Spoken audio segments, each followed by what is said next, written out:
இன்று மாற்றத்தின் நாள். மாற்றம் உண்டு.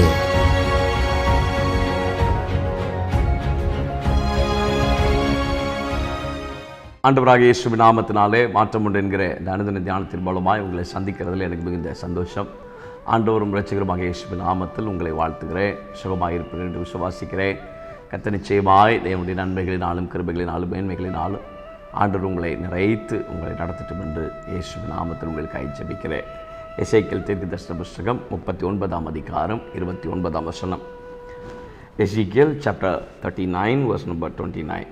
நான் இஸ்ரவேல் வம்சத்தார் மேல் என் ஆவியை ஊற்றினபடியானால் என் முகத்தை இனி அவர்களுக்கு மறைக்க மாட்டேன் என்று கர்த்தராகிய ஆண்டவர் சொல்கிறார். And I will not hide my face anymore from them when I pour out my spirit upon the house of Israel, declares the Lord God. நான் என் ஆவியை என் ஜனங்களின் மேல் ஊற்றினபடினாலே இனி என் முகத்தை அவர்களுக்கு நான் மறைக்க மாட்டேன். இன்றைக்கு ஆண்டவர் உங்களுக்கு கொடுக்குற நல்ல ஒரு வாக்குத்தத்தம், பிள்ளைகளே, இந்த மாதத்தில் கர்த்தருடைய முகம் எனக்கு மறைக்கப்பட்டு விட்டதோ, ஆண்டவர் என்னை கைவிட்டு விட்டாரோ, ஆண்டவர் என்னை மறந்து விட்டாரோ, ஒருவேளை என்னுடைய பலவீனங்கள் மிதமிஞ்சி நின்று விட்டதோ, ஒருவேளை என் சூழ்நிலைகளில் நான் சரியாய் பயணிக்கவில்லையோ, ஞானமாய் நடக்கவில்லையோ, எந்த இடத்துல நான் தவறி போனேன் என்று தெரியவில்லையே, நான் தேவனுடைய கோபாக்கினைக்கு அல்லது தேவனுடைய சிக்ஷைக்கு நான் ஆளாகிவிட்டேனா, இப்படிப்பட்ட பல கேள்விகள் நமக்குள்ளே எழும்பலாம், நமக்குள்ளே நிற்கலாம்.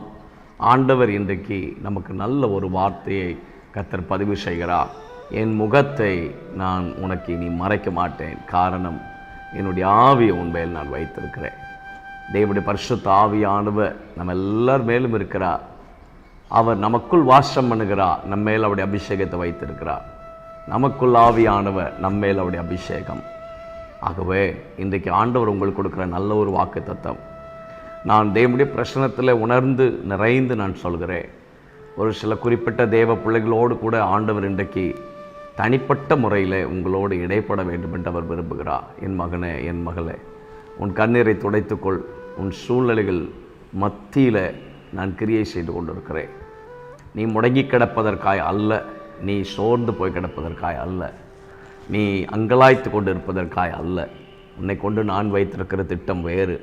என் முகம் இனி ஒரு நாளும் உனக்கு மறைக்கப்படாது. என் முகம் மறைக்கப்பட்டது என்று நீ யோசிக்கலாம். இல்லை, எழும்பி பிரகாசி. உன் ஒளி வந்தது. கர்த்தருடைய மகிமை உன்மேல் உதித்தது. கர்த்தருடைய மகிமை உங்கள் மேல் உதித்திருக்கிறது. ஒரு நாளும் தேவன் தம்முடைய முகத்தை கர்த்தர் மறைக்கிற ஆண்டவர் அல்ல. பலவீனமான மனிதர்கள் தேவ சமூகத்தில் கெஞ்சி கதறி ஜெபித்த போது, மன்றாடி இருந்தபோது, வியாகுலப்பட்டு நின்றபோது, தேவன் பலவீனத்துக்கு மத்தியிலேயும் தம்முடைய பலனை பூரணமாய் விளங்க பண்ணினவர் நாம் ஆராதிக்கிற ஆண்டவர். உங்கள் பலவீனங்களுக்கு மத்தியில் சோர்ந்து போய் துவண்டு போய் இப்படியே நம்முடைய வாழ்க்கை முடிந்து விடுமோ என்று நீங்கள் யோசித்து விடாதபடிக்கு இன்றைக்கு ஆண்டவர் உங்களுக்கு சொல்கிறார், இல்லை, என் முகத்தை நான் உனக்கு மறைக்க மாட்டேன். நான் ஒரு நாளும் என் முகத்தை உனக்கு நான் மறைக்க மாட்டேன். ஒரு நாளும் ஒரு போதும் உங்கள் முகம் வெட்கப்பட்டு போவதற்கு கர்த்தர் விடவே மாட்டார். நம்புங்க, விசுவாசிங்க. என்ன நடக்க போகுதுன்னு தெரியலையேன்னு பயந்து பயந்து பயந்து பயந்து வாழ்ந்த வாழ்க்கையெல்லாம் போதும். இந்த மாதத்தில் ஆண்டவர் நிச்சயமாய் தம்முடைய முகத்தை உங்களுக்கு நேராக நீட்டுவாராக. அவர்கள் அவரை நோக்கி பார்த்து பிரகாசம் அடைந்தார்கள். அவர்கள் முகங்கள் வெட்கப்படவில்லை என்று வேதத்தில் வாசிக்கிறோம். முகத்தை கர்த்தர் நிச்சயமாய் பிரகாசிக்கப்படுவார், அற்புதமாக நடத்துவார், ஆச்சரியமான தெய்வீக கிருபைகளை வழங்க பண்ணுவார். தேவனே, அப்படி ஆசீர்வதியும் கிருபை தாரும். தேவனுடைய பிள்ளைகள் தேவனுடைய நன்மைகளை நிச்சயமாக அனுபவிக்கட்டும். கர்த்தருடைய முகம் நம்முடைய பிள்ளைகளுக்கு நேராய் எப்போதும் ஆண்டவரே அந்த மலர்ச்சி, அந்த முகம் மலர்ச்சி இருக்கட்டும்னு நாங்கள் ஜெபிக்கிறோம். கிருபையால் மூடிக்கொள்ளுங்கப்பா. இயேசுவின் நாமத்தில் ஜெபிக்கிறோம் நல்ல பிதாவே. ஆமென். May the Lord bless you. God will be with you. Amen.